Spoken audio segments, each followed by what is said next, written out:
He didn't get rejected. He just stopped going back. That's the part no one talks about. Not a bad trip. Not a woman who crushed him. Just a man in his mid-40s who quietly stopped booking flights to Bangkok and never really explained why, even to himself. Fred isn't bitter. He's not broken. He's just done. And the story of how he got there? It's not about Southeast Asia. It's about what happens when a man builds his whole sense of worth on something that was never actually his. The sad part is, it worked for a decade. Genuinely worked. And that's exactly what made it so dangerous. Because the longer something works, the harder it becomes to see the foundation it's built on. Here's what most men in Fred's position never figure out. It starts in 2013. Part 1, The Discovery, 2013 to 2016. Fred was 36 the first time he landed in Bangkok, divorced 2 years before. Decent job, not a guy who struggled socially, but dating back home had turned into a grind. Every app felt hollow. Every interaction felt like a negotiation he kept losing. He wasn't looking for love when he booked that trip. He just needed a break from a game he felt like he couldn't win. What he found was something he couldn't name yet. Within days, everything felt different. Women made eye contact. Conversations started easily. There was a warmth that didn't feel forced or guarded. Fred wasn't running game. He was just talking to people. And for a man who'd spent 2 years feeling invisible in his own city, that hit hard. Really hard.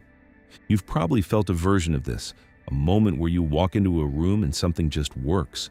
No extra effort, no performing, you're just received well. It doesn't happen often. When it does, you don't forget it. Part of it was the money gap. Fred earned in dollars. Everything around him was priced in baht. The life he could barely afford at home, good restaurants, nice places, time to actually breathe, was suddenly just normal here. He wasn't pretending to be something he wasn't. He was just in an environment where what he had actually meant something. But it wasn't only the money. This part is important. Fred felt worth something, not in a fake way, not because he was putting on a show. His age read as steady, not irrelevant. His calm read as confidence, not dullness. The same version of him that was an average option back home felt genuinely attractive here. Same man, completely different reception. That kind of shift doesn't stay on the surface. When your environment keeps telling you you're worth more than you thought, it doesn't just lift your mood. It changes how you see yourself. And once that image settles in, it's hard to give it up. Fred flew home after 2 weeks with something he hadn't had in years. Real confidence, not the kind you fake in a mirror, the kind that comes from actual results. He booked his next trip before his bags were even unpacked. But here's the question Fred never asked himself. Was this working because of who he was, or because of where he was? In 2013, that question didn't seem to matter. The experience felt real. The results were undeniable. So Fred buried the question somewhere he'd never look and started planning the next trip. That question had an answer. He just wasn't ready to hear it. Part 2, The Golden Era, 2016 to 2019. By 2016, Fred wasn't a tourist anymore. He was a regular, 2 trips a year, sometimes 3. He knew which neighborhoods to stay in, which cities had the energy he was after, which areas to avoid. Bangkok was his base, but he'd started branching out. Chiang Mai, Cebu, Ho Chi Minh City. He wasn't wandering anymore. He was returning to something that consistently worked, and it kept working. That was the thing. Trip after trip, Fred walked into rooms where he had real value. His age, his income, his demeanor, all of it put him near the top of the local dating hierarchy. He wasn't chasing, he wasn't performing, he was just present. And that was enough. Here's how confidence actually works. It feeds itself. Each trip, Fred was a little more relaxed, a little sharper in conversation, more comfortable in his own skin than he'd ever been in his 30s. The environment rewarded him, and that reward kept building, like interest compounding on itself. The lifestyle grew with it. Better hotels, better parts of town, a more polished version of himself than he'd ever bothered with at home, because at home it hadn't seemed to matter. Here it did. and the return on that investment was immediate. There's a real psychological process underneath what Fred was experiencing. When your environment consistently confirms a positive image of you, that image stops feeling like something external. It becomes your identity. Fred stopped seeing himself as a divorced man in his 40s, grinding it out. He started seeing himself as a man who had cracked a code most men never even find. Think of it like this. Imagine you've been told your whole life you can't sing. Then, you move to a town where your voice is exactly what people love. You start singing everywhere. People respond. You record a song. It works. After 5 years of this, do you still think you can't sing? No.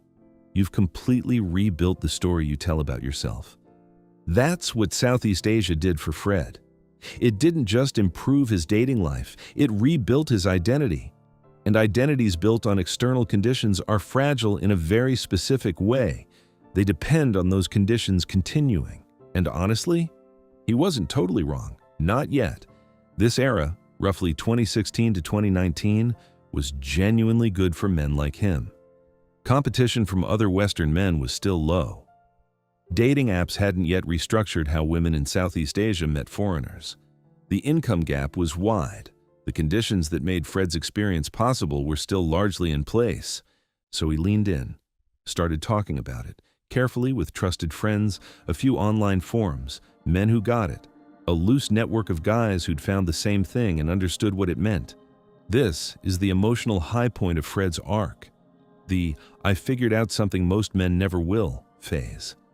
It's not arrogance. It's the particular confidence of a man who found something that worked and hasn't yet seen what's coming. The ceiling was real. He just couldn't see it from where he was standing, and the pause that revealed it came from somewhere none of them saw coming. Part 3. The Disruption, 2020 to 2021. March 2020. The borders closed. Fred was home between trips, already planning the next one.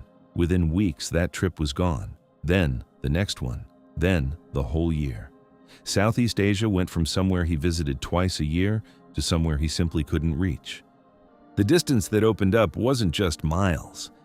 When you lose access to something, you start to see it differently. That's just how the mind works. Fred, stuck at home with nothing to plan and nowhere to go, found himself sitting with questions he'd never had the stillness to actually face before. What was he really going back for? The connections he'd made, how deep did they actually run? The version of himself that existed in Bangkok and Cebu, was that really who he was? Or just who he got to be in a specific place, under specific conditions? Not comfortable questions. The kind that only surface when the thing propping up your confidence is suddenly gone and you're left standing in its absence. Here's the thing about external confidence. It's invisible when it's working. You don't feel it as borrowed. You feel it as earned. Fred didn't walk around Bangkok thinking, the favorable exchange rate is making me attractive.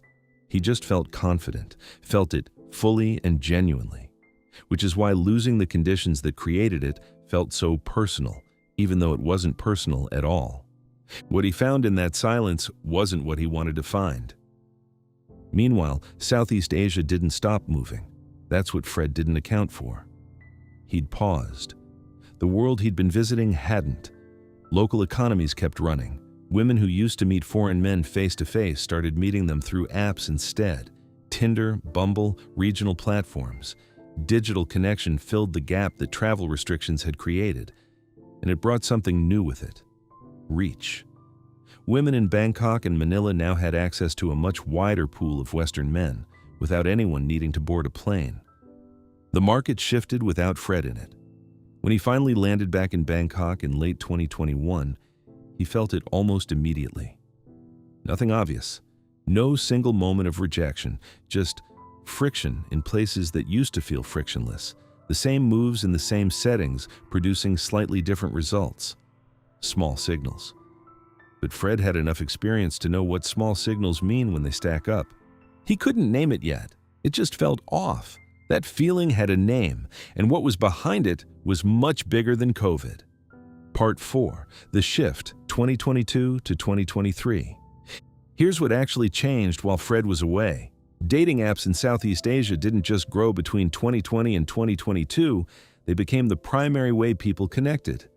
The shift from in-person to digital didn't just change the channel, it changed the filter. In a bar or restaurant, Fred's presence carried weight. The way he moved through a room, the ease he had in conversation, those things don't fit in a profile. In person, Fred was competitive. On an app, Fred was a photo, an age, and a few sentences. And in the swipe economy, the top tier takes most of the attention. The middle fight's hard for what's left. Fred wasn't near the top anymore. He was in the middle of a much larger, much more crowded field, and that field had genuinely grown. The passport bro concept, the Western man who travels to Southeast Asia specifically for the dating advantage, had moved from obscure forums to mainstream YouTube, TikTok, Reddit. What Fred discovered in 2013 through personal trial and error was now a documented strategy with tutorials, guides, and thousands of men acting on it.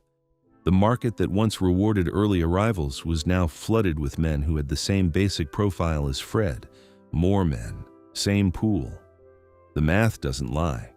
The money side shifted too. Bangkok's cost of living had been climbing steadily post-2022.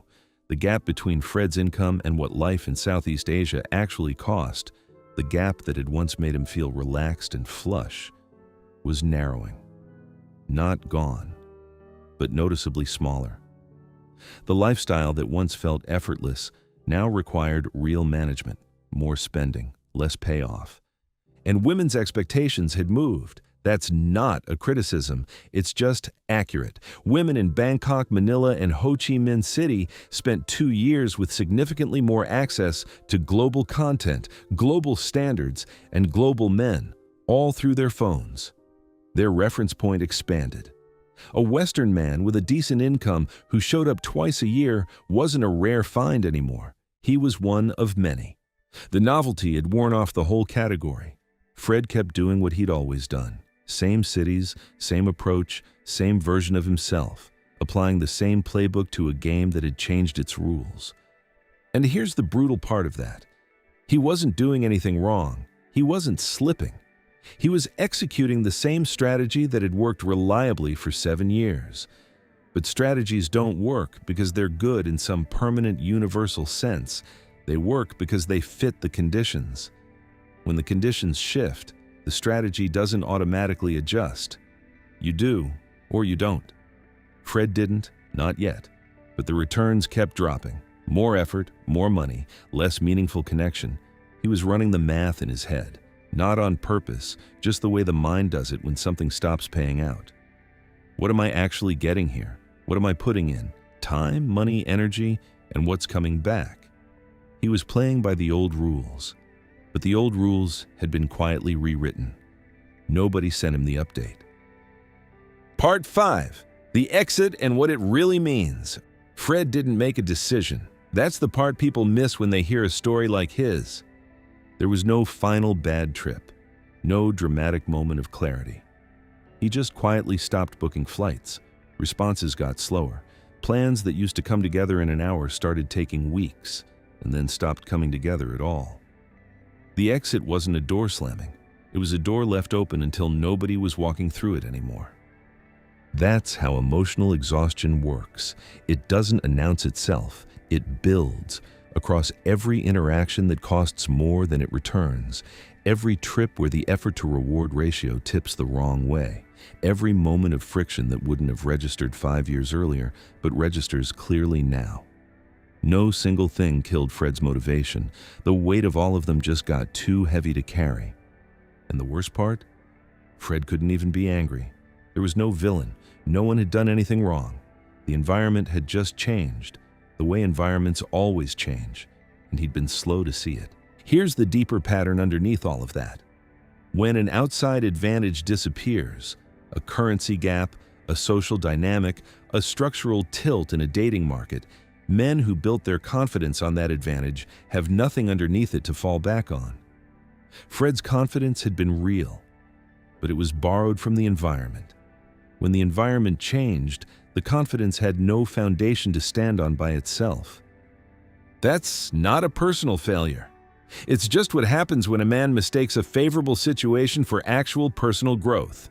Geography doesn't fix your long-term dating problems. It delays them. That's the honest read on what Fred's decade in Southeast Asia actually was. A pause on problems that were waiting for him at home. The emotional damage from his divorce. The identity work he never did. The self-image that needed outside validation to stay standing. None of that got resolved in Bangkok. It got suspended. The environment was generous enough that he never had to face any of it directly, until the environment stopped being generous. 3 questions Fred never seriously asked himself across 10 years of trips. Was this working because of who I am, or because of where I was? What happens to all of this when the environment changes? Am I building anything here that actually lasts? Not asking those questions wasn't stupidity. It was human. When something works, you don't interrogate it. You just keep doing it. But consider what those questions would have demanded if he had asked them. They would have forced Fred to sit with the possibility that he wasn't as valuable as the environment was telling him, that the attention he was getting wasn't proof of who he was, it was proof of where he was. Most men don't want to look at that. It feels like taking something good away from yourself, so you don't look. You just keep going back, until you can't anymore. Those questions have answers whether you ask them or not. Fred got the answers delivered on a timeline he didn't choose. His exit isn't failure. It's the predictable outcome of building on an advantage that was always going to fade. The currency gap narrows, the competition grows, the women in those cities grow, change, raise their standards, expand their options.